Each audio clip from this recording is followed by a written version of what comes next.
So we only have 30 minutes here. So we want to jump right in and just kind of share some of the ground rules, just because there's a lot of people on this call. So I think it looks like everybody's coming in on mute. So that's really helpful. One thing we want to do to get it started, we want to try to encourage as much engagement as we can in the chat. And one of the ways that we want to do that is first by starting a very common question that we ask on our team. It's an ongoing debate. And I'm surprised I haven't fired more people for landing on one side of this. But the question is Coke or Pepsi? And I am an avid Cherry Coke Zero connoisseur. And so I'm very curious for everybody in here so far, if you could just drop a comment and put Team Coke or Team Pepsi. I'm seeing a little bit. I'm split. Okay, I think it's starting to go leaning more toward Coke. I'm liking this. Diet Coke, to be exact. Thanks, Alexis. I used to be a Diet Coker. Now I'm a Coke Zero guy. Frozen Coke, Sky. I need to go to 7-Eleven after this and get a frozen Coke. All right. So we want to encourage people commenting throughout this Q&A, and we're going to give away some copies of my book. So be on the lookout. We're going to throughout the course of this next 30 minutes, Jeremy from our team is going to be sending you private messages within the chat function. So for people that ask, yeah, Travis, I love it. Travis is holding up the book if you don't see him. So if you ask a question, we're not going to be able to send a book to everybody that asks a question, but we'll try to send 5 or 10 books out to people that ask questions to try to get the conversations going. And we've got some questions here from the form that all of you filled out to get into this. So Logan, let's jump into some of the questions that people asked on the form. And then I also want to leave some time to answer questions that folks are asking in the chat as well. And you'll be hearing from Jeremy. He'll give your address so we can send you the book. So Logan, you want to kick us off? Yep, absolutely. Anybody who's just joined, if you haven't put yourself on mute, go ahead and do that for us and chat with us. If you've got a follow-up question, you want us to go deeper on anything that we touch on. And I just want to say thanks everybody for joining today. So let's jump right in. The first one is one that we're really passionate about, and we see a lot of people kind of shoot themselves in the foot, and that's how to come up with a good name for a podcast. And I think where we see people make a misstep here is with good creative intentions. They think, okay, I really want to stand out. I want to come up with something unique, and therefore they go very pun heavy, something that is creative, but there's a big downside to that. James, you want to touch on that a little bit, man? Yeah. So essentially, I mean, and to give folks context that don't know kind of what we do, we produce a lot of podcasts specifically for B2B companies. So so a lot of the shows that we do have to do with particular industries, or they're trying to serve a person in a particular job role within a business. And so we think a lot about show names in terms of what is your ideal listener going to be searching whenever they go to find a show. So Andy, who's one of our customers on the call here, their show is related to it's local. They've got what's the name of the show, Andy? Is it Orlando? The Orlando Success or something to that effect? Orlando Impact. So they're thinking through, Andy is a financial planner, but he didn't name his show around financial planning, which is his expertise. He named his show around the ideal listener, which is, purpose-driven Orlando entrepreneurs. And so when somebody searches Orlando in the podcast app, there's a good chance, if we've done our jobs right and Andy has promoted the show and Apple Podcasts recognizes this as a good show that they want to show to people that are searching for podcasts locally, Andy's show is going to show up. And so I think about naming shows in large part based on what are people searching podcast apps looking for whenever they're trying to find good content. And we get stuck in this trap of thinking that we're the hero in our marketing, but the reality is our customer is the hero. And so people are looking for shows that are going to be helpful to them. They're likely not looking for your specific expertise, because even though you can help them, Andy is my, all cards on the table. Andy is my financial planner, but I'm not looking for shows about financial planning. I'm looking for inspiring stories from purpose-driven entrepreneurs in Orlando. And so by shifting the focus of your show to your ideal listener and really framing and branding the show around them, instead of branding it around yourself and your expertise, you're opening yourself up to being able to attract the type of people you want listening, not just the people that maybe happen to be in the market for what you're doing right then. Because as much as Andy does a fantastic job with my finances, it takes up about 1% of my brainwaves. I don't think about, what I'm doing financially for the bulk of my life. I'm thinking about, how do I become a better entrepreneur? How can I lead my team better? How can I be a better husband? There's a lot of other things taking up brain space. And that's the same is true with your ideal listener. So that's how I think about it. Logan, do you know, what are some other good shows that have good names that are centered around the listener? Yeah, another one is for a law firm that we work with, Legal and Creative. We helped brand and name that show for Sharon Torek and her team. She does primarily IP law for marketing agencies. And so going along with this theme of reverse engineering what the ideal listeners and the ideal guests of that show would resonate with.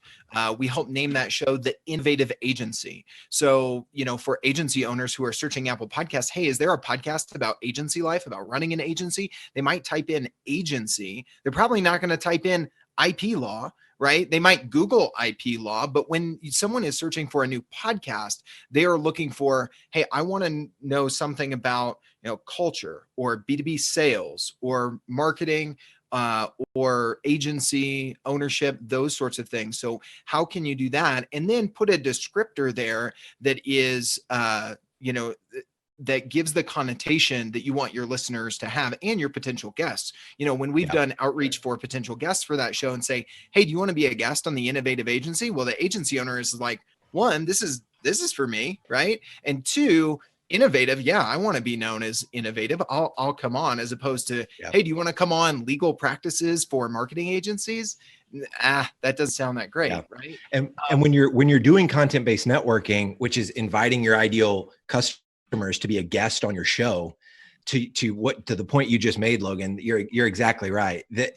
Had we named B2B Growth the B2B Podcasting Show or the Sweetfish Media Podcast, which we see a lot of companies go there, and they want to do that. They want to name their show after one of their core values, or they want to name it after what their tagline, or their company name, or their own expertise. When you're reaching out to someone, they're not going to want to be a guest. And if that's someone that you want to have a strategic relationship with, and you know that them being a guest on the show is a great way for you to build that relationship, then you have to make it something that they can speak to, not your own expertise. You want them to rely on you for your expertise. You want them to be able to contribute to your show. Travis, our friend Travis on this call, he has a show called the Community Builder Podcast. And it's phenomenal because he wants to build relationships with people that oversee community. And so by naming his show the Community Builder Podcast, he's now positioned perfectly to go and ask all these people that he wants to know to be a guest on the show. And our friends at BombBomb, we produce the podcast for BombBomb. Their podcast is called the Customer Experience Podcast. And we were actually on site in Dallas with another customer, and they were like, yeah, I was prepping for this media day, and I was, really, looking for different things on my morning commute this morning. And sure enough, look what I found. And he was like, I typed in customer experience, and look, it's another show that you guys produce, because he recognized the voiceover. I think I do the intro for that show. So think about what your customers are looking for. BombBomb does video email or one-to-one video, personal video. But had they done the video email podcast, they wouldn't have found that VP of marketing that was driving into work looking to learn more about customer experience, because that's likely not what a VP of marketing is looking for. They help VPs of marketing do personal video, but Yep. that's not the only, that's far from the only thing that VPs of marketing are thinking about. So by going higher level and naming it that one step higher than the actual thing you do, you're allowing yourself to attract a much broader audience of your ideal buyers. So let's move to this next one. I think we've camped out here pretty long, but we have a lot of, the reason we started with this one is because we see this is a very, very common mistake that we see a lot of companies making with their show. So we wanted to make sure to give it the attention that we need. What's the next one, Logan? The next one I wanted to touch on was, I saw several questions about who should you have on your podcast in the early days, and how do you attract guests when your podcast is just getting launched. So there were several questions kind of along these same lines, and that's a common question I get as brands are in the early phases of, hey, if we do this, how are we going to get people to come, not only listen, but how are we going to get guests? So we suggest starting with kind of your inner circle and letting it ripple out from there. So you can definitely have internal folks on your podcast that have great things to say. James and I were chatting about this the other day. Just because you're interviewing people within your team doesn't mean that your content is going to be too pitchy or too salesy. You just have to approach it the right way. Some of our most downloaded episodes on B2B growth are not where we're interviewing outside practitioners, VPs of marketing at SaaS companies, which is kind of our typical guest profile, but they're our behind the curtain series where James and I have been riffing on things that we're learning, how we're growing, that sort of thing. So you can definitely go there. Just be cautious and prep your team. This is not a, all about Sweetfish or all about our company. We want to unpack something that's valuable. Going to current customers, we have seen a lot of people say, hey, I've been chasing down these 5 customers to try and do a case study for 6 months. We said, hey, we're starting a podcast, and they were there on the spot. For whatever reason, it feels like a little bit less lift. And it also, I think, to that customer feels more like a deposit than a withdrawal. Hey, can you do a case study? Feels like this process. They know that it's going to go into the case study section on your website. Now, are you going to use maybe that podcast episode as sales enablement content or voice of the customer content? You bet. But in a way, it's a little bit more shining a spotlight on them as opposed to the results that you've driven. Now, there are great ways to kind of work that in together. Chip Rogers, who's on this call, host of Ecosystem Aces, has been a guest on our podcast on our Why Podcasts Work series.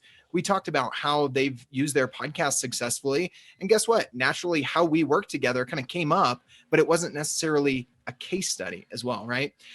So internal folks, current customers, and then a lot of people are just, kind of hesitant. How am I going to ask someone to be a guest on a podcast that literally has no downloads, is not live yet? And we're literally running a pilot right now for a potential customer. And we've done outreach to about, I want to say 50 folks so far, just in an initial outreach, given them, hey, this is the potential working title of the show. Would you want to be a guest? And we got 6 yeses in the first 2 days.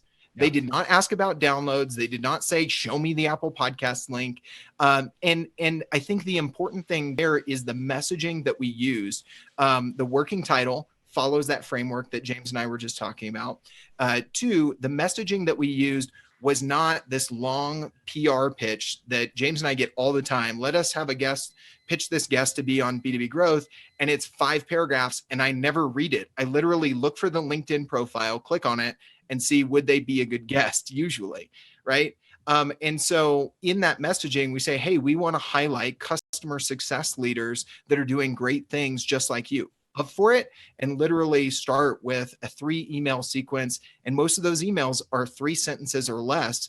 And it creates this curiosity gap as opposed to going into, hey, here's why you'd never walk up to someone at a coffee shop or a bar and just be like, hey, here's my whole life story, right? Like, I'm not out there in the dating world, but the analogy there of, you're trying to come up with some good one-liner, some way to initiate some sort of conversation and then go from there. Think about that when it comes to inviting those first guests too. Awesome. I want to touch on Sky's question. Sky asked, how important are meta tags in your audio file versus title, description, category, tags, and keywords? I honestly don't spend a lot of time thinking about this guy. It's something that my friend Kenny actually spent some time looking at with his podcast Theology for the Rest of Us, and he saw some success there with some meta tags. My fear with like kind of gaming the system with meta tags is that Apple is going to, if they're not already kind of poo-pooing that, they will down the road, similar to what you see Google doing with, people that are doing the more like black hat stuff with Google. Dan Sanchez, who I think is on here as well, he's our director of audience growth. He'll tell you all the time that like, trying to do that kind of stuff is, short term. So we don't spend a lot of time there. But Logan, what are your thoughts on meta tags and versus title and description? Do you have anything to add there?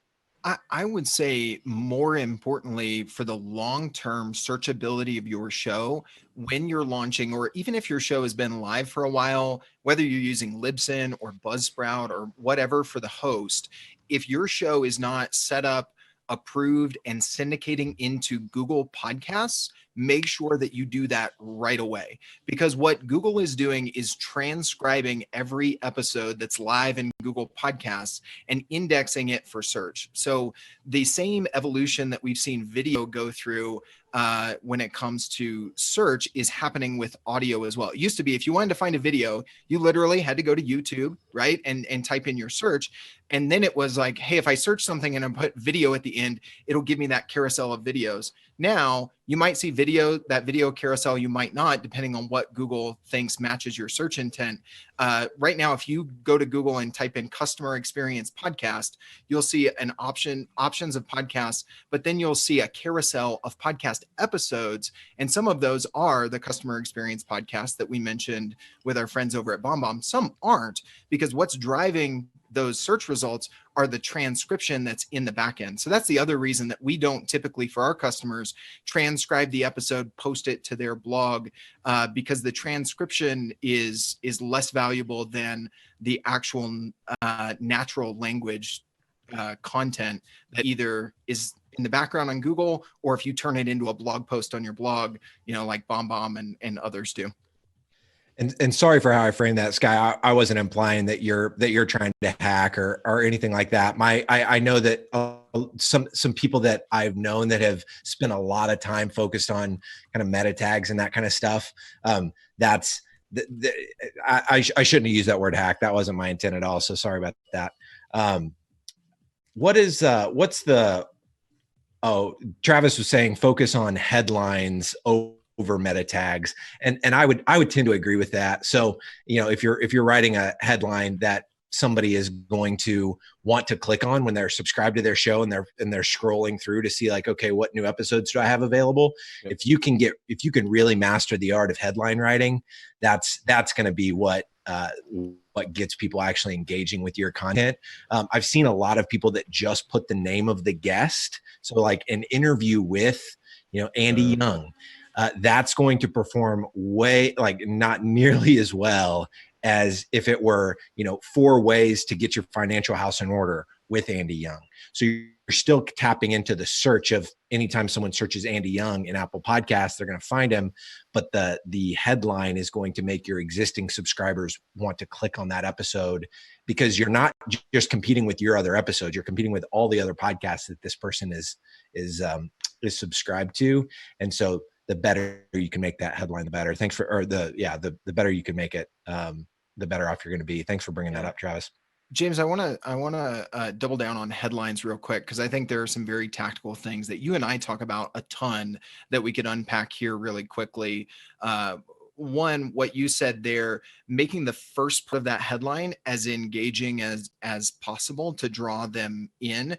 Because I saw another podcast, I was chatting with someone who was looking at moving their service over to us. They've been self-producing, and I noticed they led with the guest name, and then they had a somewhat engaging headline. I told them, flip that. And they were like, well, we did that because we had a really big name guest or something. Now, you could do that every once in a while. Like, hey, if you have Gary Vee on your show, say, Gary Vee's 4 steps to whatever, and maybe that name will kind of catch them more than the 4 steps, right? So And what we do on B2B growth and a lot of our customer shows, again, you want to, sometimes that whole headline isn't showing up, right? It cuts it off in the player as people are scrolling. So you want to maximize those first few words, and you want to minimize like the characters that you're putting in there. So we just don't even spell out the word with, we just put a W and a slash and then the guest name at the end. So you still have that search. If someone's like, hey, I heard about that episode of, with Joey Coleman on the Customer Experience podcast, so that the guest name is in there, but you're not wasting space kind of at the beginning. James, what are some of the other things? We talk about numbers, we talk about frameworks, those sorts of things. What are some of your top 2 or 3 when it comes to engaging headlines? Yeah. How to works really well. A blank part framework. So if your guest is sharing any sort of a framework or a process, make sure that you can put that number in there. So, a 4-part framework for, getting better results from your sales enablement, or, this 7-step, this entrepreneur, or like a 7-step process for onboarding new employees. Things like that, I think, perform really well. Also, I've been doing this more, using the word stop.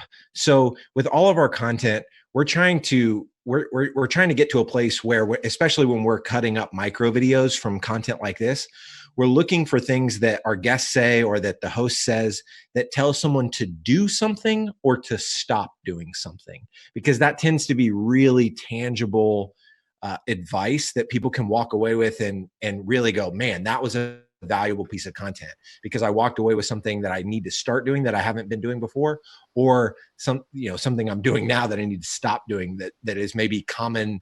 Oh, I thought this was a best practice, but I just heard the story of why I should stop doing it because it can have adverse effects. So that's how we're thinking about it. So injecting that into your headline. Another thing is, when this actually happened with you, Logan, whenever you first started writing headlines for B2B growth, back when you very first came on, Logan got into the rhythm of doing the same framework. So it was like, I had looked, and like our last 7 episodes all started with how to. And so I sent him a text. I was like, hey bro, like, way too many how-to headlines. Like, let's ease up on the how-to.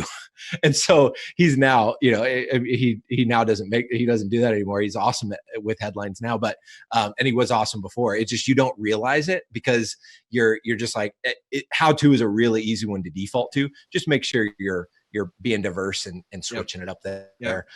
Change it up. There was something there that you touched on, James, that I think is worth folks thinking about, because there were some questions I noticed on the form about conducting good interviews. And I would say what James said about what to start, what to stop is great in thinking about your headline. If you're the host of your show, or maybe you're the internal producer and you're helping your host create great episodes, as you look at the questions you're going to ask, or even as you're mid episode, think to yourself, is the listener going to be able to start or stop doing something tomorrow based on what, the guest has said? If they haven't, maybe I need to dig a little bit deeper, and they say, hey, this principle is really important. I need to ask a follow-up question. Well, where's a good example in the last 30 days where that's played out for you guys? Like something like that. So I think that has implications for not only headlines, but for your content as a host as well. There's a question in here from Parker. As a marketer, how can I? Yeah. You good with that, James? Yeah, no, I was just about to answer that. Because I've got a thought there. So Parker Bird asked a question: as a marketer, how can I empower my sales leader to do a podcast? I could certainly host it, but he is the perfect guy to host and build the relationships with guests. He's just a little nervous or timid about it. And I think this is pretty common. One suggestion that I have for you, Parker, would be for you to prep the interview for him down to actually like a scripted intro. So usually when you can get over the initial hump of, that intro. So, welcome back to the XYZ podcast. We're here today with such and such, such and such. He's the founder of blah, blah, blah, blah, blah. And today we're going to be talking about blah, blah, blah. If you can script that out and then maybe write down 5 or 6 questions for that person to ask, it takes away some of the nerves because they know exactly what to say. Maybe even give them some starter questions to ask for the pre-interview, right when the Zoom call pops up. because once you get talking, you realize that podcasting is really just having conversations. And if this person's a sales leader, they know they know how to do that. So that script could help. The other thing you could do is co-host the podcast with them. We don't like to suggest that because it adds a wrinkle in scheduling, because now you've got to work through three people's calendars, your calendar, their calendar, and the guest's calendar. So it ends up limiting the amount of content you can create when you do that. But if that person is more comfortable with like doing the first few episodes with you, that could be a direction that you could go as well. I want to go to somebody asked, Alex Miner, do you recommend your clients do video versions of the podcast, or is all your work strictly audio? Logan, you want to address that one? Yeah, so I did an episode with one of our producers, Leslie Cruz, for B2B Growth here recently on video strategy for your podcast. And I think there's two ways you can do it, and there's two ways that we recommend in a built out process for our customers.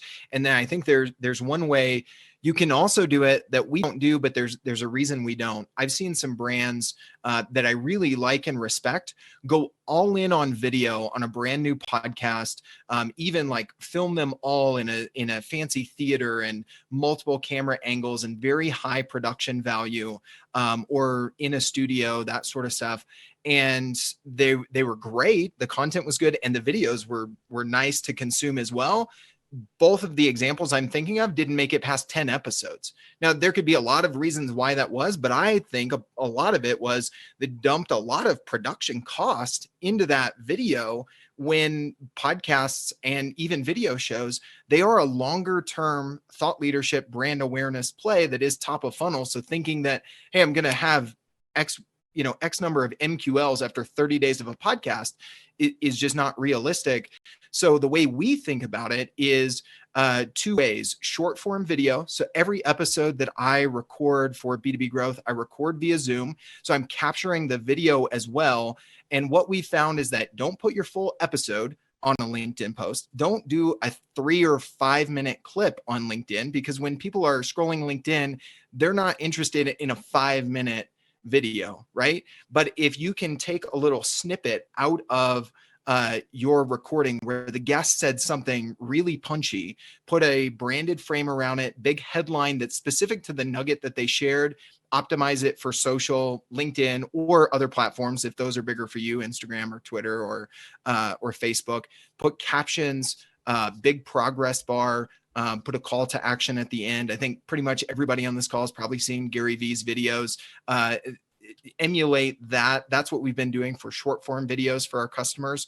And then long form, there is value in that long form video going on to YouTube. YouTube is the second largest search engine on the planet. And so what we do is we don't do a lot of cuts and production value on B2B Growth, as we are now starting to release those on YouTube. We do create a standard intro and outro with some motion graphics. So some work on the front end, but then it's kind of rinse and repeat from there, and not a lot of cuts, if any, in the middle. The big thing you can do with not a lot of effort or cost is invest time into creating a unique thumbnail for every YouTube video that you do, because that is going to help you get more clicks through on YouTube. So those are my thoughts on production level, short form, long form video. Awesome. We're right at time here. So if anybody needs to jump off, we're not going to be offended at all if you have to jump off, but there are some really great questions here that I want to make sure that we cover. Logan, do you need to jump off? Do I need to run this solo? I may need to jump off here in about 2 minutes, so I can contribute to one more question, then I'll jump off and give the reins over to you, my man. Awesome. Is it going to keep recording on the chorus recorder when you jump off? Yes. Yeah. Okay. Awesome. Okay. So this next one, Carrie asks, she says, how do you prevent the conversation from guests being too salesy and overly self-promotional? This is something we had to combat a lot in the early days. And this really just comes down to interview prep. The more you can work with your guest on the front end to make sure that you're driving toward, tactical, actionable content, the better. And this works in your benefit, because it allows you to build a deeper relationship with the guest by having that kind of pre-interview conversation. Sometimes that happens right before you hit record. So it's like you schedule a 60-minute call, and the first 15 minutes, you're just talking about like, okay, here's the direction I'm thinking. And if you as the podcast host are really treating this like you're a journalist, then you have a good idea of like what is going to be valuable for your listener. And so you can coach and guide and say, hey, you know, based on kind of your background, your experience, what your role is in the organization, I really think we could go this way. Or there's some standard questions you could ask, like, is there anything you've been experimenting with in the last 6 months that you think would be helpful for insert your, you know, ideal listener, the person listening to your show? Logan, what are your thoughts here? Yeah, I would say the more interviews that you host, the more that you will realize that guests will start to sound alike, or they will tend to, you know, want to talk about their product or talk about their service. And so asking those questions, like, even if someone isn't using your product, and this is kind of maybe a pre-interview question rather than during the interview, if they're not using your product, what are some of the things that they can do in this area that you help with, right? So, you know, we've given BombBomb several shout outs, but they do a really good job of this, of just talking about, here's how you could do video successfully. Not like, now they have sales enablement content, like, hey, if you want to use this feature, here's how you do it. But a lot of the content that they create is just, hey, here's how you can light better. Here's, you know, a script to start your videos, those sorts of things. So thinking about, hey, if the listener if this answer to this question requires the listener to have the guest's product or service to execute on it, then it's probably not that valuable. And we're veering over into too pitchy, and we need to swerve back a little. Yep. I love that. All right. Tracy asked a great question. For a B2B podcast, how many plays should you expect? Is 50 good, 100, 200?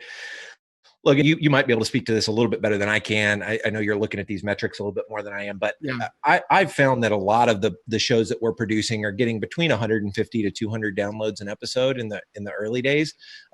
For our show is now, you know, we're 4.5 years into it, and we're getting right around 2,000 downloads an episode. We've got some customers that have been with us for a couple years now, and I think they're hovering in the 750 to 1,000 downloads an episode. So it takes time to build, but anything additional that you would add there, Logan? Yeah, the thing I would add there is that in the early days, trying to get to 100 downloads an episode should be your first benchmark, and you might not even hit that in the first few weeks or even the first few months. It really can depend. But we tend to look at podcast numbers, and as much as I talk to marketers and I'm like, hey, it's not going to be flip on the mic and you've got Tim Ferriss or Gary Vee's type audience. And most of those big names, they brought audience to the podcast channel as well. So think about that. But like, they're comparing those big millions of downloads, and it's like this tiny number that is double or just barely triple digits seems so small. But I talk to marketing teams that'll drop $10,000, $12,000 on one webinar, and if they get 150 signups, they're ecstatic. And those are emails, those are leads, but that's kind of one and done, right? If you're getting legitimately 75 people to subscribe and listen to every episode, the podcast medium is very sticky. So people tend not to unsubscribe. They tend to listen to every episode that comes out. They tend to listen to 85% or more of every episode that they hit play on. So it's very sticky. And, you know, if your episodes are 30 minutes long and they're listening to at least 80%, I mean, we'd kill for that sort of watch time on YouTube or actual attendance in a webinar. So putting it in context of webinars and other things that we're used to using in B2B kind of helps that, like, initial deflation that can kind of come thinking about, man, those are kind of small numbers. Yeah. This next one, and Logan, if you need to jump off here, go for it. This next one, Galem or Gollum, he said, what are some simple tools, apps for videos to use to make headers? We've just started using a tool called Veed, and I think it's veed.io.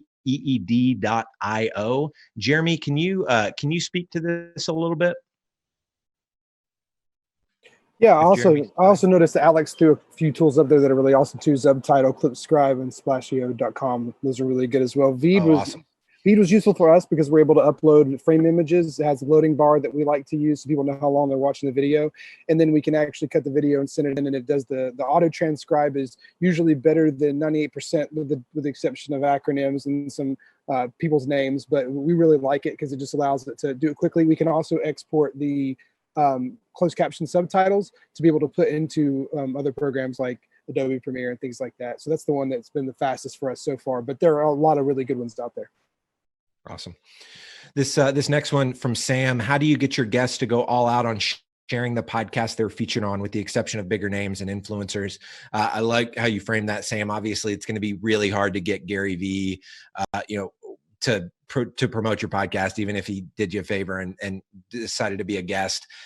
We've had Gary Vee on and Simon Sinek on. Neither one of those guys, came close to sharing our episode, and I didn't expect them to. So I like, Sam, that you framed the question like that. I think you and I have talked about this before.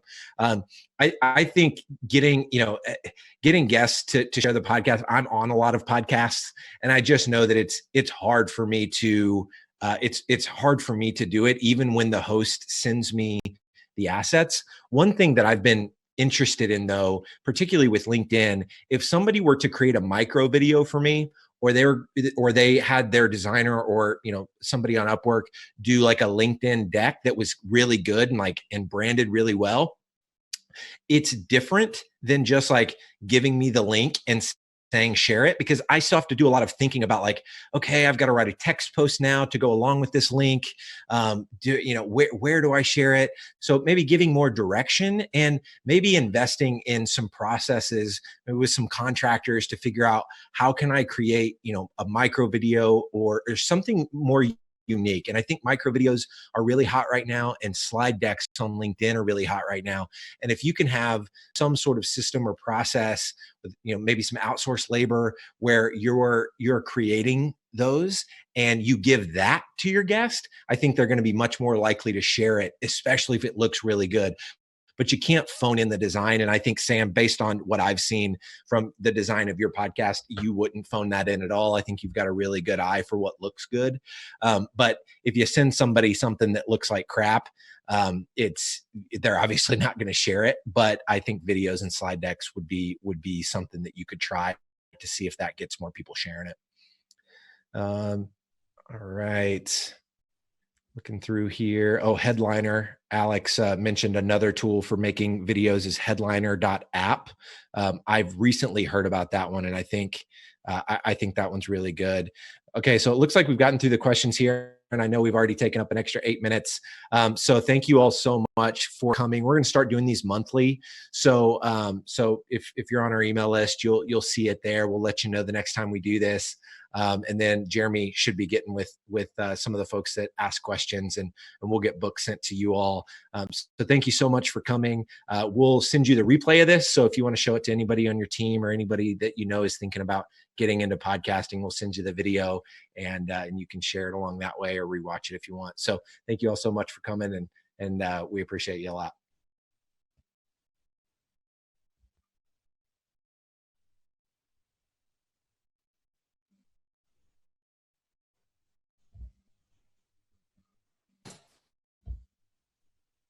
Thanks, guys. Thanks, James. Thank you, Sky. Sorry for all the playing with my background stuff. Oh, no, you're fine. As long as we're the only ones left on now, I think you guys sent me a link for the book. I don't have time to read books. It's on Audible. I'll listen. Oh, I was gonna say I'll listen to audio. So if there's an audio version, that's awesome. Yeah, I don't read books either. I'm in your camp, man. I read the audiobook or I read it myself, so it's in my voice.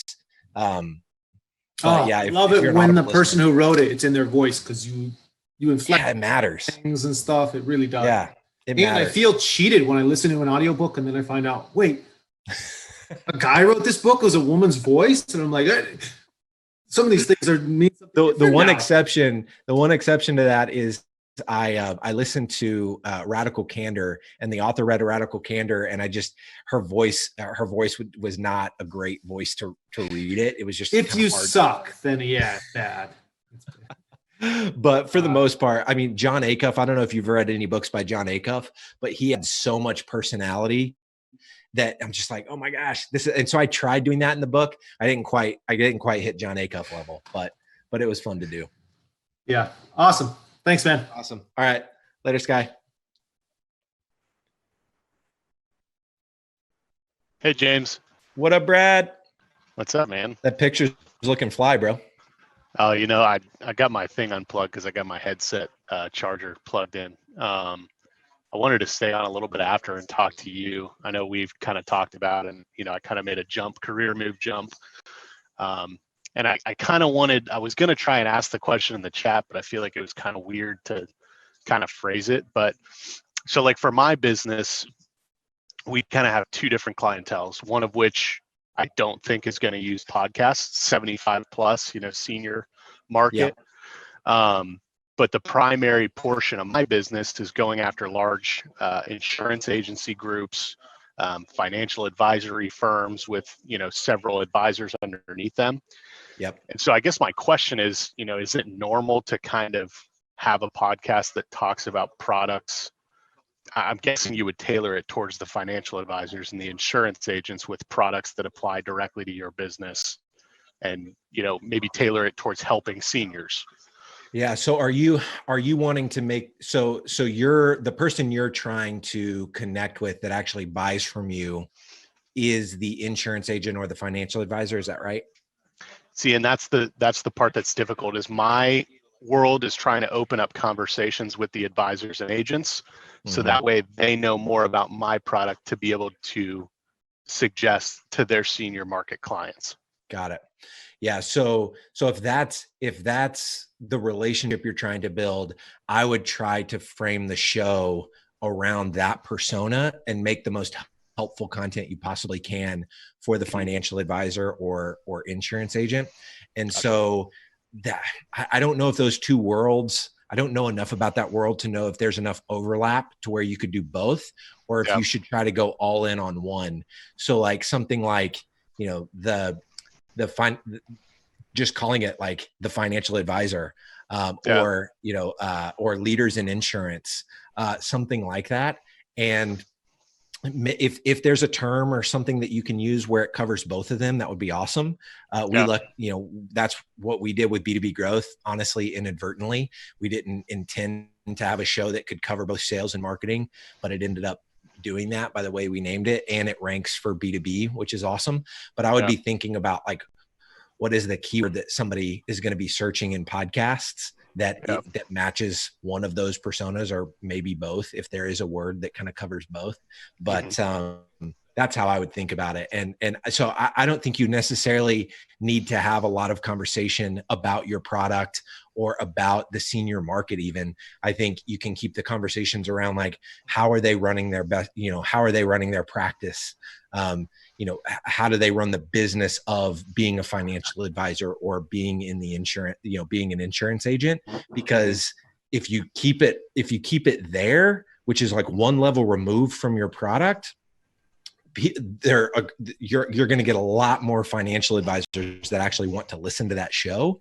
So when you have an ad spot for what you do, they're going to be really likely to reach out to you, because they're loving the rest of the content you're putting out, and it has nothing to do like what you're actually selling. Does that make sense? Yeah. And I think the reason for kind of exploring this as an opportunity is kind of we're poised to be in a perfect spot to kind of host a podcast, because we do work with, so many principals at insurance agencies or principals at a financial, advisor's office that, we have an unlimited amount of guests that we could bring on the show and kind of talk about it. The financial market, the insurance market as it relates geographically, because we have them all over the country. Yeah. So let's try and connect over lunch. We've kind of thrown around the idea between some of the managing partners around here about, exploring the option. Totally. But obviously I've got a podcast guy. So I'll be in man, touch we can get them on a call with Logan too, if that's helpful. If they've got questions that they just want us to answer, we can, happy to do that. I know with quarantine stuff, it might be a while before we can meet up for lunch, but happy to do it either way. Cool, man. I appreciate it. It was very, very informative, and we'll definitely be in touch. Awesome, dude. I'll talk to you soon. James. Bye. Bye.